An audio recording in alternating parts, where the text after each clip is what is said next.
I was always interested in film. Both my parents were very big film enthusiasts. My mother particularly keen on musicals. My father on more authentic gritty 70s stuff. So he took me to go see The Last Detail when I was like 10. And I can remember spending like, recess breaks in the school library reading back issues of the New Yorker so I could read Pauline Kael's essays on Nashville and things like that when I was like 14, and I always loved film. But strangely enough, I didn't study film at university, even though I ended up, although I'm American, going to University of Glasgow, where they had a fantastic film studies department.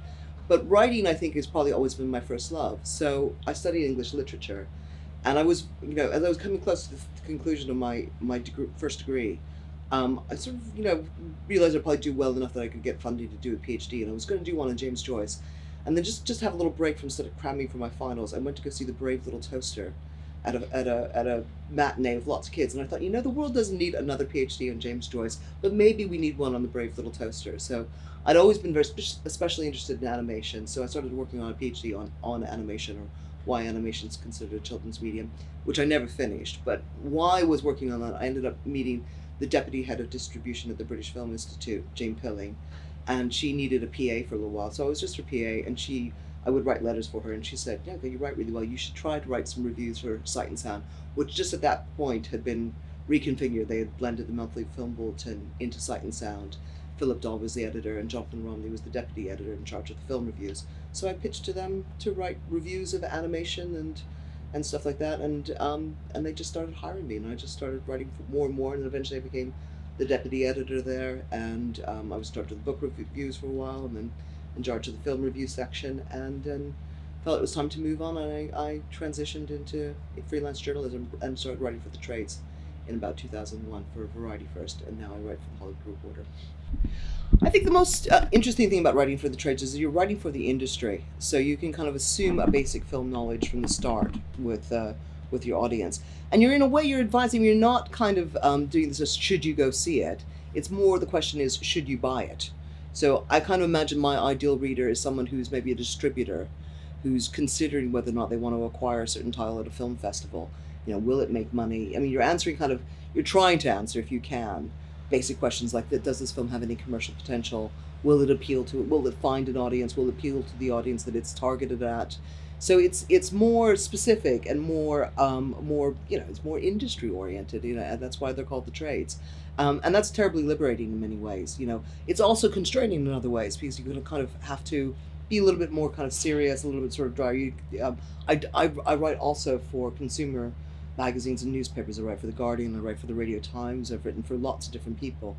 I've even written for women's magazines and so, which is a much fluffier kind of style, more informal style. And I like the discipline of writing for the trades. I like, that you have to stick your neck out and try to make a kind of commercial prognostication about how well a film will do. And that's really interesting. But I also like the discipline of the form. Is that, when I was at Variety, the opening paragraphs were never more than 100 words long, and you had to kind of get in what it's about, who are the interesting elements in it, be they the director or the stars or even the producers or the studio.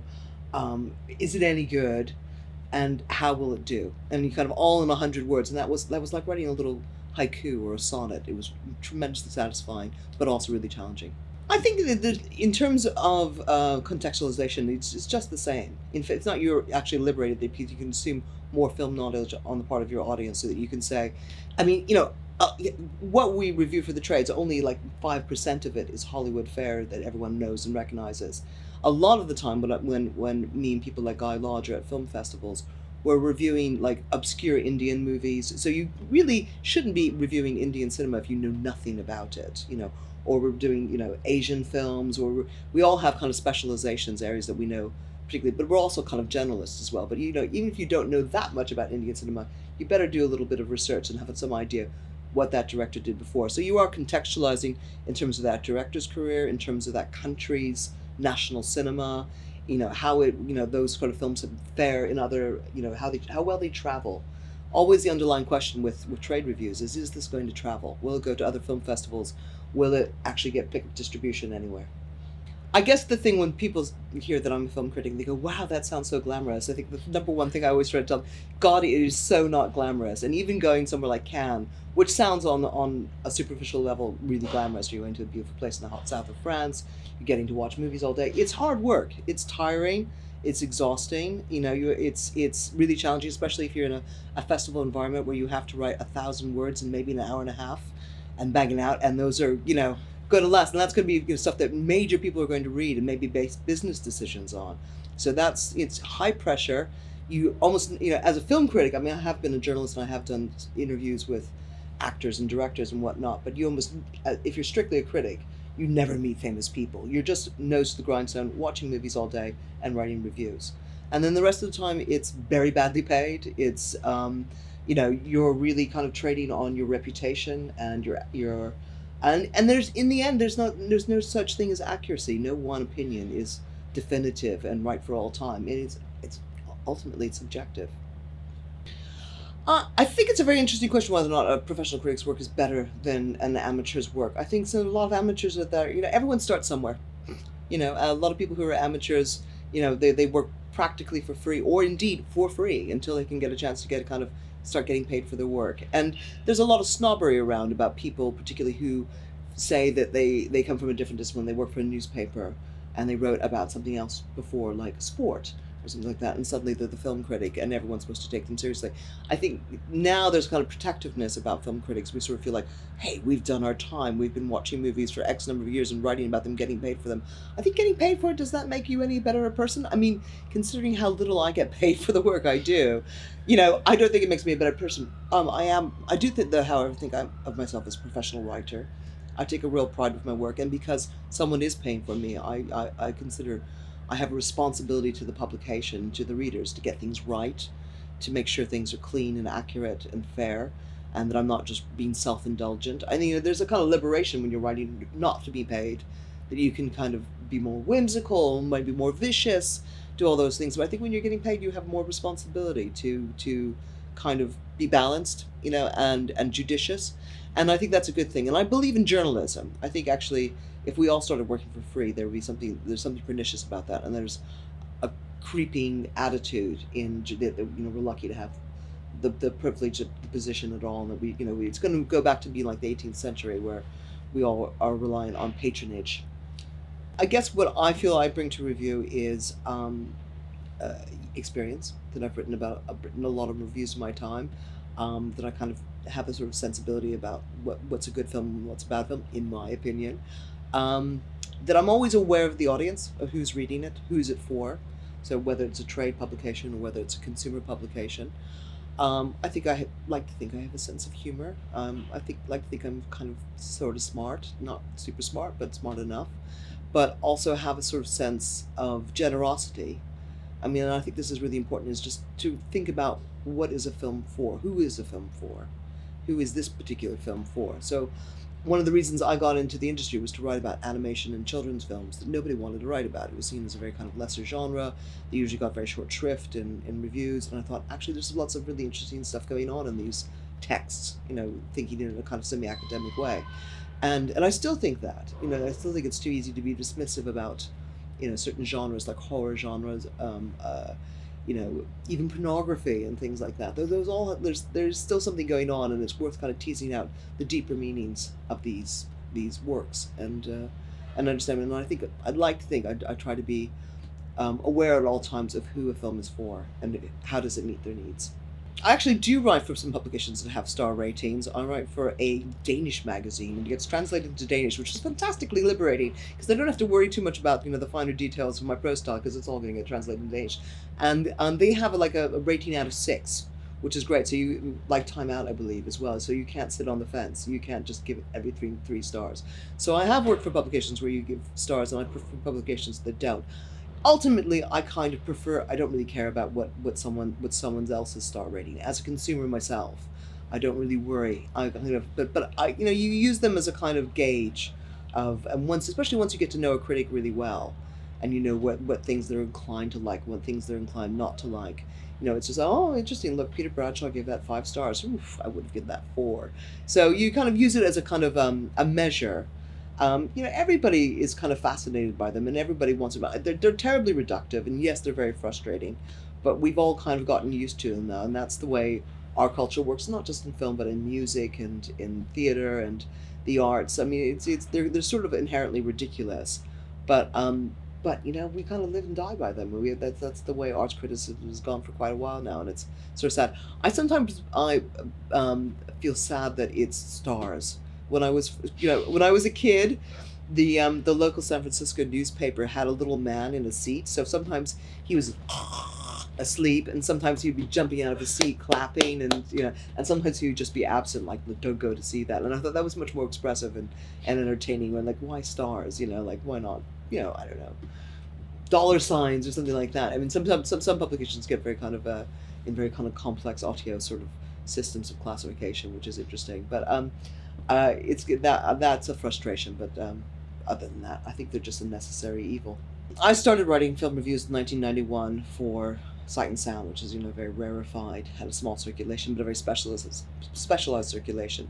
And most of our critics then were actually probably harbingers of the future, because a lot of them were academics, a lot of them had other day jobs. And then there were these kind of Olympian figures who wrote for newspapers, who actually got full living wages and perks and benefits, and only had to do like maybe 3 or 4 reviews a week.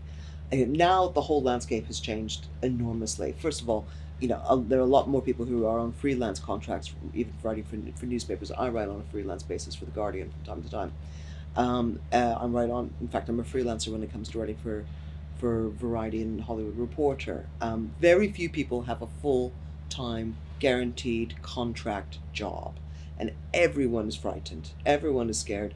And of course, there's been massive diversification. There's so many other places, so many other outlets. In some ways, it's kind of, there's been a narrowing. There's sort of like kind of less film magazines than there used to be. There used to be lots of these great little specialist publications that had very specific kind of angles and editorial policies, and they've been kind of getting winnowed away.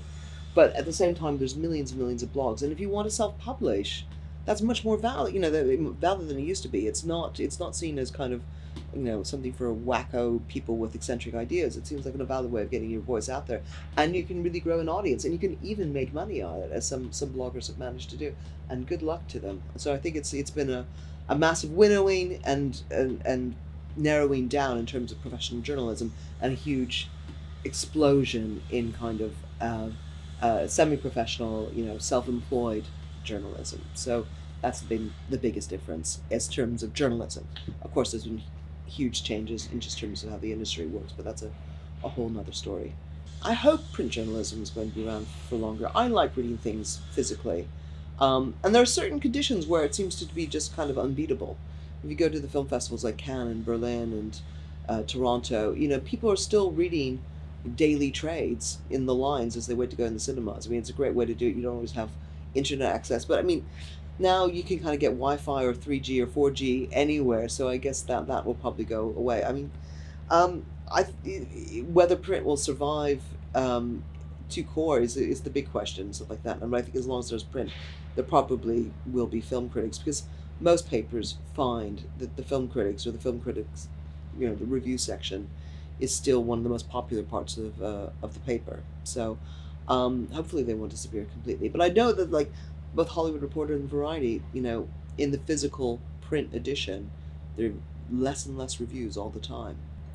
I don't know, it's hard to tell. I think I like to hope, and this is probably optimism and self-serving at best, but I think there will always be a need for authoritative, reliable, intelligent voices, and that people will kind of gravitate. There's a huge democratization going on, where everyone's a critic. I mean, that's been true for many, many years.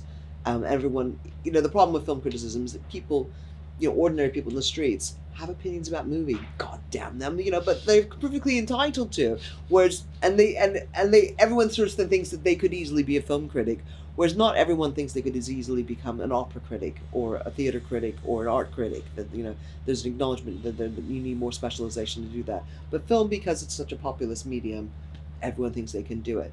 And yet, we survive and we endure, because I think people, are attracted to writers who are persuasive, intelligent, reliable. There's something that we find reassuring about kind of returning to that voice. Very often it's voice itself. In broadcast critics, people love Mark Kermode and feel this incredible kind of fidelity, loyalty to him, and like that they've grown up with him, and that he's helped educate and shape him, and good luck to him, well done, so or Barry Norman in an earlier generation, it's there's we feel the sort of sense that we understand where they're coming from. We may not always agree, but they become kind of benchmarks against which we measure our own taste, and I think that will endure, and hopefully they won't just disappear into the morass of the world. I once taught a class on film writing. For a while I was part time at Sight and Sound and part time teaching at Middlesex University. And Lizzie Frankie and I, Lizzie's now one of the major forces at the British Film Institute.